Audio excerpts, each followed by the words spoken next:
Based on all these builds, it's safe to say Santa would be hard-pressed to pick which ride to deliver all the gifts. Thanks again to Santa Slowdog for being our guest horseman. We begin 2026 with our January build theme, Shop Truck.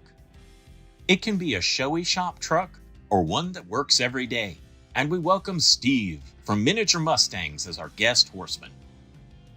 The shop truck is one of 10 builds on our 2026 calendar. We look forward to seeing what you create.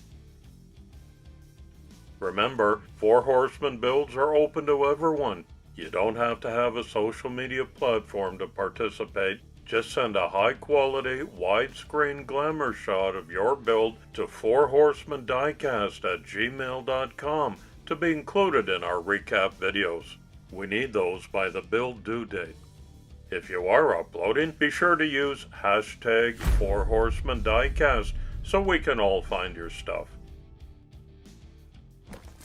We would love to see your builds in next month's challenge. Check out the schedule for the Four Horsemen at Four Horsemen Diecast on YouTube. Thank you and cheers.